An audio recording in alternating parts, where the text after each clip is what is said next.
Hello all, welcome back to my channel. In the previous video we discussed on the introduction to ASPICE. So ASPICE is nothing but automotive software process improvement and capability determination. So in the automotive software development process or the SDLC, the process that we use in each of the levels and the capability level of it.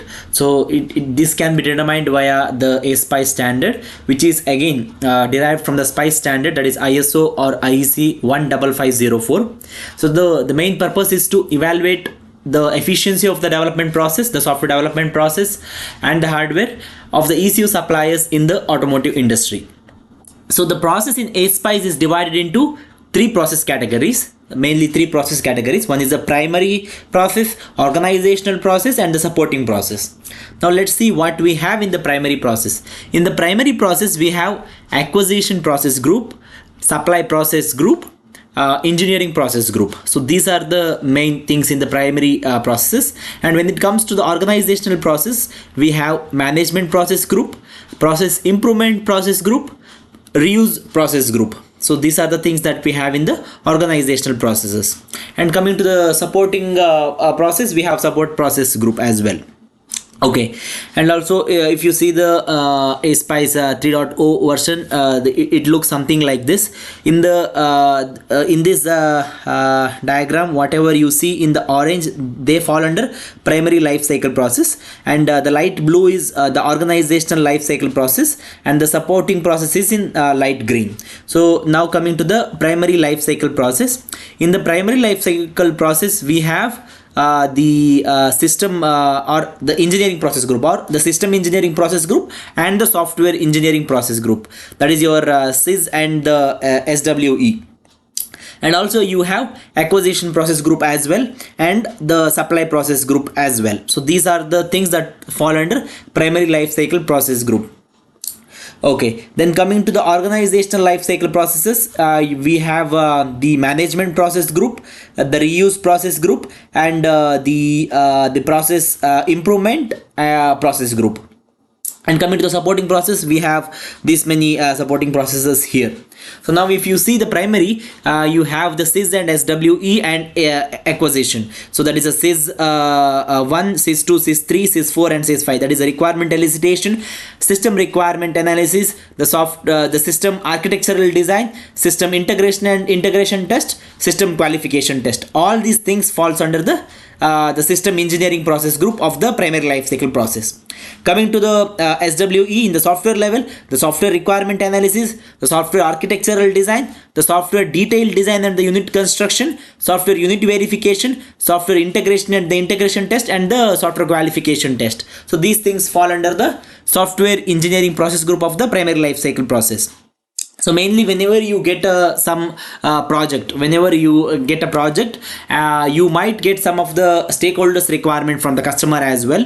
Based on that, you might not get as well. So based on which you need to start the requirement elicitation, that is deriving the requirements in the tier 1 or tier 2 level, and then for those requirement you need to elicited requirements or the concept, you need to derive the system requirements. You need to do the system requirement analysis and derive the system requirements, and also do the system architectural design as well. Then this will be done parallelly. You will have to do the software requirement analysis, the software architectural design, and the software detailed design and the unit construction, that is your implementation. Okay, then the system level testing and the software level testing will start, where you will do the system integration and the integration test and the system qualification test, mainly at the system level. And coming to the software level, you will do the software unit verification for the code written, and the software integration and the integration test by integrating all the software components, and then the software qualification test as well. So this falls under the software engineering process group. Then also, whenever you are acquiring a project from a customer, then you'll have the contract in the acquisition process, like the project acquisition process, you'll have the contract agreement, and the supply monitoring as well, the technical requirements, the legal and administrative requirements, the project requirements, the request for few proposals, and the supplier qualification. All these things needs to be taken care. This is something that falls under the acquisition process group.